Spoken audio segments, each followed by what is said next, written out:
Computers, sci-fi, simulation theory. There's a lot of interesting thoughts outside on the theory of this type of matter.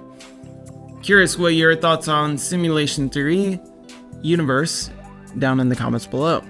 I've read a few interesting books, which here's one that I quite love just for fun, which opens your mind on just the idea of it. So today we're going to dive into simulation theory of the possibilities of the universe. Computers now possess huge amounts of data and some of the most intense and productive tasks involving simulations ever. Simulations consider multiple variations and use AI to analyze them and examine outcomes.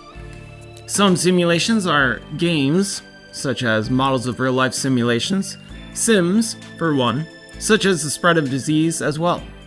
Some are history simulators, such as Sid Meier's Civilization video game, or can even mimic the real-life growth of society over time. That's how simulators run now, but computers keep getting faster and faster.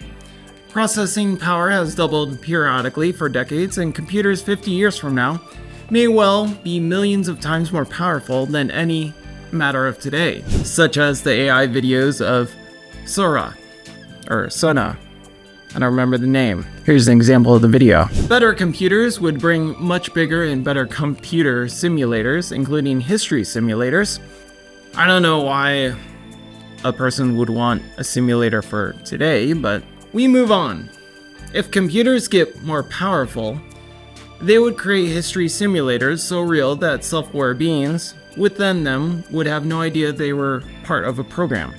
Think that's too far out there? Harvard's Odyssey supercomputer can simulate 14 billion years only a few months. Quite fascinating and scary. Okay, so it may be possible to create a universe inside a computer, but would it be moral? Humans are complex beings with feelings and relationships, of course. Shall we go to Taco Bell or shall we go to McDonald's? That's complex of humans nowadays. Mightn't there be something wrong in creating a whole fake world of them at all? Wouldn't the responsibility for every action in that universe fall on our shoulders? And wouldn't it be too much for us to bear? Perhaps, but that doesn't matter, because some people, the idea of running a simulation would just be too tempting. And even if, for whatever reason, history simulates were illegal, it would just take a single person to run one and create our reality itself. It would take just one person would consider the matter no more significant than a video game such as The Sims. People may also have good reasons for creating such simulators beyond just entertainment. Humanity could be facing death, forcing scientists to create our world as a massive test as well, seeing what may go on and what go wrong so they wouldn't have to deal with it in the future. Simulation would help them find what went wrong in their real world and figure out how to solve and save themselves, those selfish bastards. If a simulation is advanced enough, those inside needn't recognize it as a simulation at all. If you were to grow a brain in a vat and manipulate it with stimuli, it wouldn't know it's in a vat itself. It would assume living itself would be breathing and being an active person. But even advanced simulation can have flaws, of course, right? Wouldn't we notice some imperfections, such as a glitch in the Matrix, to say or quote a movie? Maybe we do such glitches in our everyday lives. The Matrix offered the example of déjà vu. When something seems unfamiliar or familiar itself, simulation may be skipping like a CD scratch. Supernatural elements like ghosts or miracles could also be glitches. According to simulation theory, people really do witness these phenomena, and they do so because of bugs in the simulation code. The internet offers plenty of evidence of these glitches. Keep your mind and eyes open, of course. And also maybe you'll see yourself as a reflection of a glitch. Hopefully not, but it's out there. Maybe. Perhaps. Everything in the universe is quantifiable in some way. Even life is quantifiable. Despite medicine's long reputation as an intact or inexact science experiment. The Human Genome Project, which sequenced the chemical base pairs that make up human DNA, was solved using computers. All the secrets of the universe are solved using math. You go, math. In fact, we can explain the universe better using math than we can with words. If everything is mathematical, everything could be broken down into binary code. I wish I was better at algebra from high school. So if computers and their data progress enough, could a functional human be created using a genome sequence inside a computer? And if you could build one, being might it you build a whole world of them, scientists speculate that someone may have already done this, or created a world itself, our world. To determine whether we're living in a simulation, researchers are undertaking serious investigation in this matter by examining the math that makes up our universe itself. That is a lot of math. I don't think I can do that.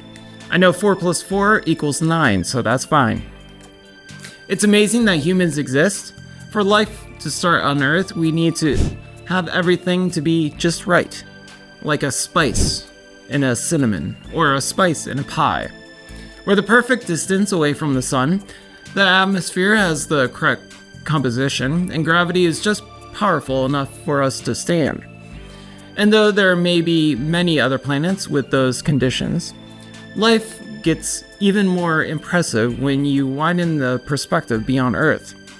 If some cosmetic factor like dark energy, not light energy, were even be a little bit stronger, life probably wouldn't exist, unfortunately, either here or anywhere else in the universe.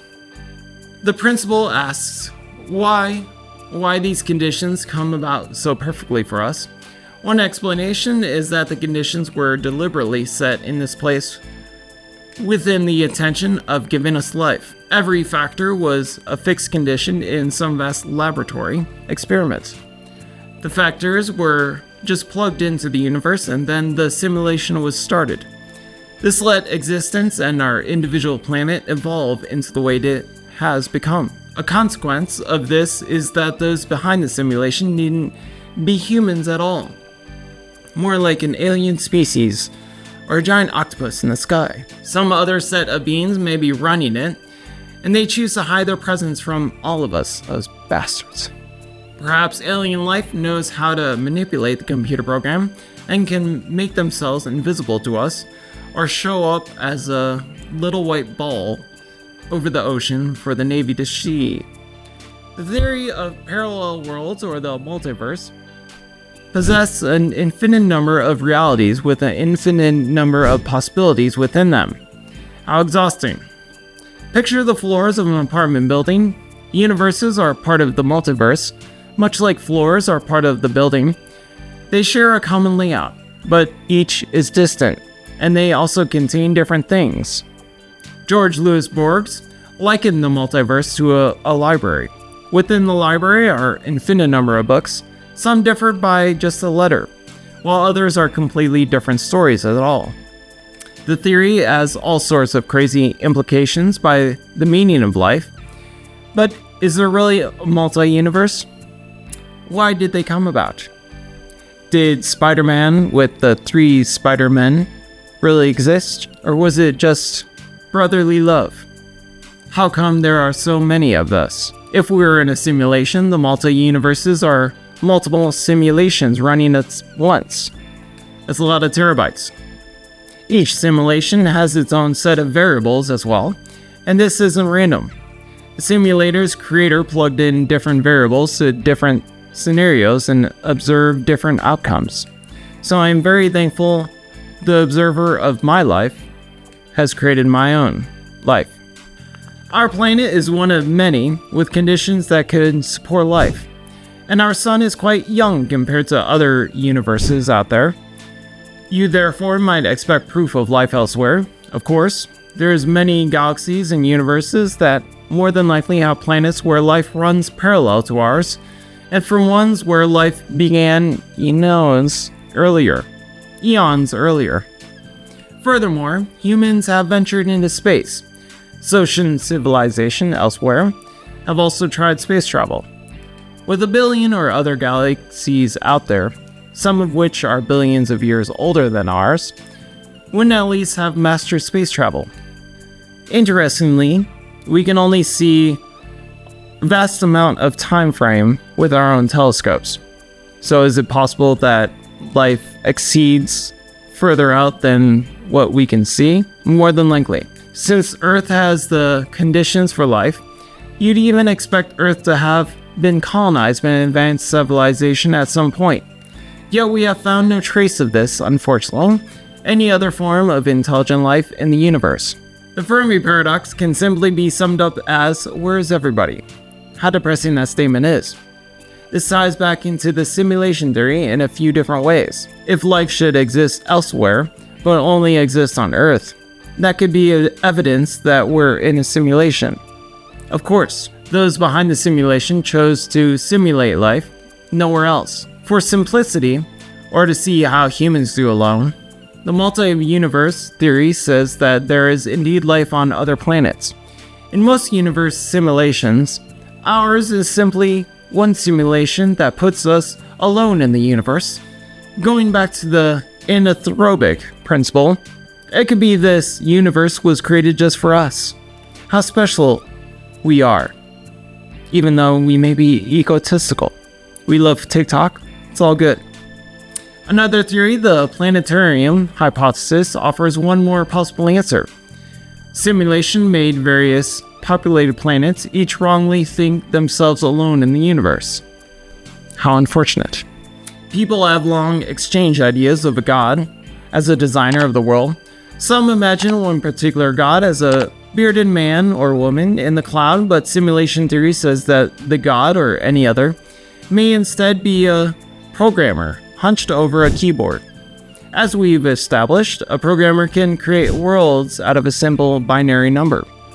The only question when it is arrives, why the programmer would encode within us the desire to worship our creator, a key part of most religions.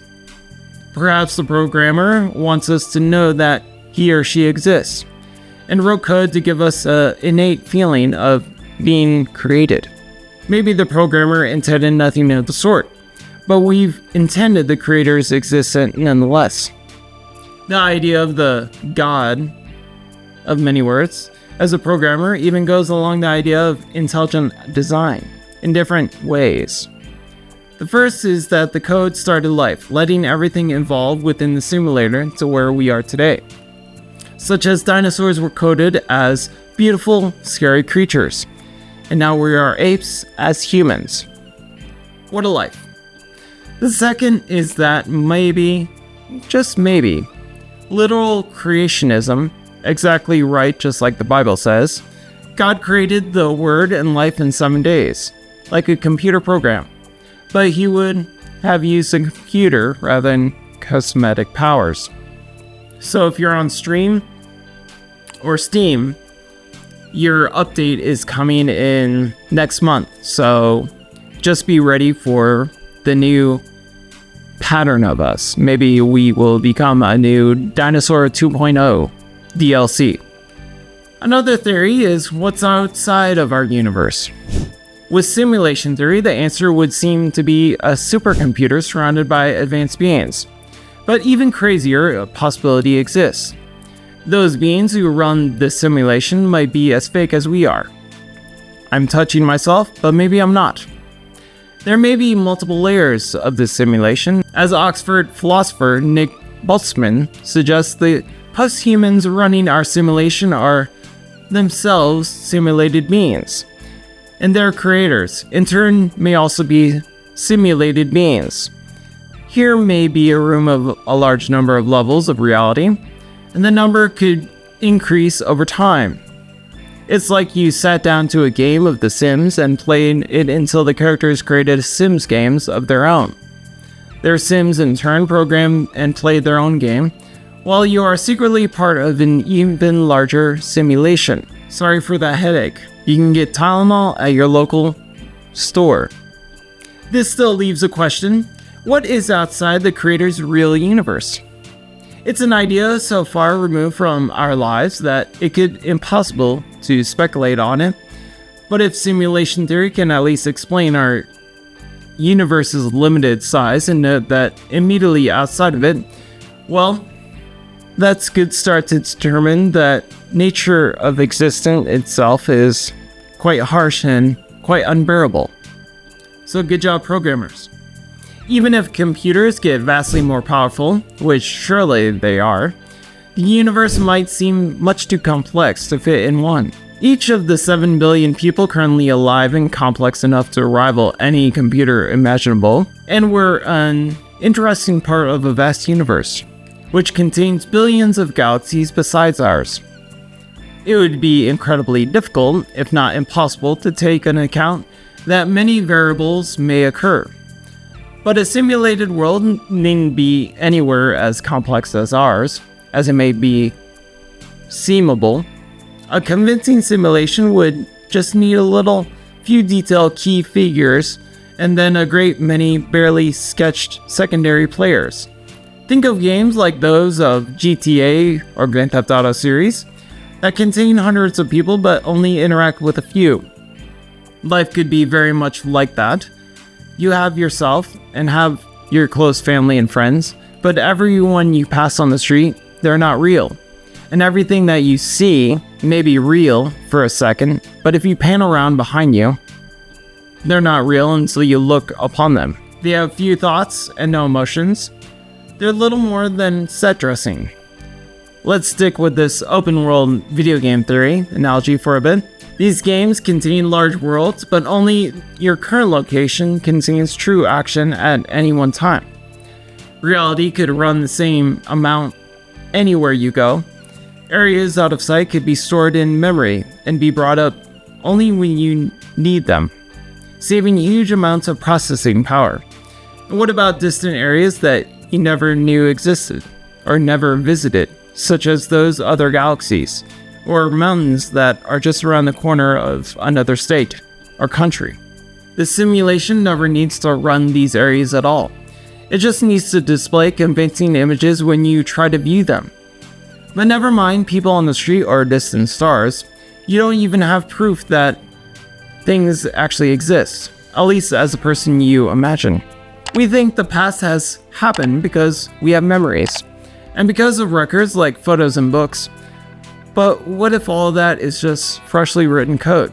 What if life was turned on the last time you blinked your eyes? Exactly, my puppy. Anyway, have a great one. Thanks for watching. Bye.